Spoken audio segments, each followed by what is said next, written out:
Hi friends, ఈరోజు మనం భక్త కన్నప్ప గురించి తెలుసుకుందాం. భక్త కన్నప్ప గొప్ప శివభక్తుడు. ఇతను రాజంపేట ప్రాంతంలోని ఊటుకూరులో జన్మించారు. వాళ్ళ తండ్రి నాగప్ప. ఇతను ఒక బోయరాజు.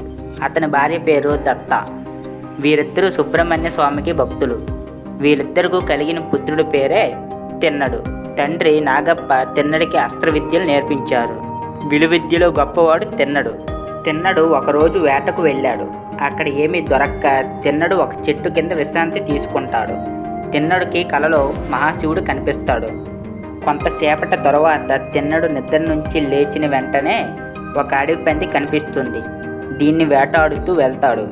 సరిగ్గా కొంత దూరం వెళ్ళిన తరువాత తిన్నడుకు కలలో కనిపించిన శివలింగం ఒక చెట్టు కింద కనిపిస్తుంది. తిన్నడు ఆ శివలింగాన్ని చూసి దగ్గరికి వెళ్ళి కౌగిలించుకుంటాడు. శివుని కోసం నైవేద్యంగా మాంసాన్ని పెట్టేవాడు మరియు నదిలో ఉన్న నీటిని నోరుతో తీసుకొని వచ్చి అభిషేకం చేసేవాడు.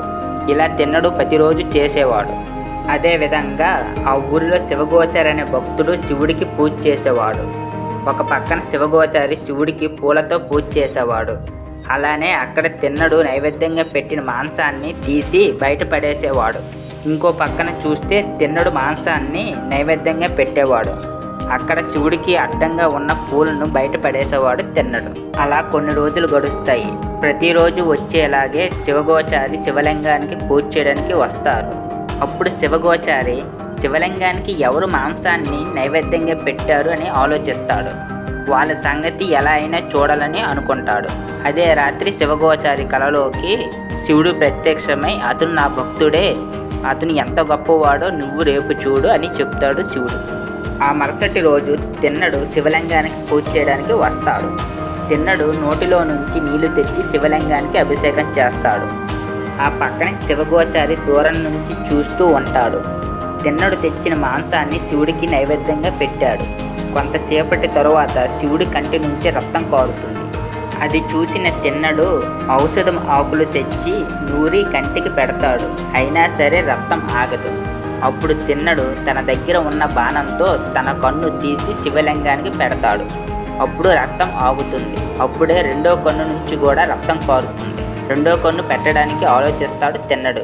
ఎందుకంటే రెండో కన్ను తీసిన తరువాత అది ఎలా పెట్టాలని ఆలోచిస్తాడు. అప్పుడు తిన్నడు తన కాళ్ళు బొటన వేలు తీసుకుని వెళ్ళి శివుడు కన్నుపై పెడతాడు. తన బాణంతో రెండో కన్ను తీసేటప్పుడు శివుడు ప్రత్యక్షమై నీ భక్తికి నేను మెచ్చాను. శివుడు అతని కళ్ళు అతనికిచ్చి నీవు భక్త కన్నప్పగా ప్రసిద్ధి చెందుతావని శివుడు చెప్తాడు. అప్పుడు వెంటనే శివగోచారి వచ్చి శివుడు కాళ్ళ మీద పడి నమస్కరిస్తాడు. అలా శివుడు వీళ్ళిద్దరికీ దర్శనమిస్తాడు. కొంతసేపటి తరువాత శివుడు మాయమైపోతాడు. అక్కడ ఉన్న ఆ శివలింగమే శ్రీకాళహస్తిలో ఉన్న శివలింగం. అక్కడ ఉన్న ఆ శివలింగాన్ని పూజించడానికి ప్రతి సంవత్సరం వేల మంది ప్రజలు అక్కడికి వెళ్తారు.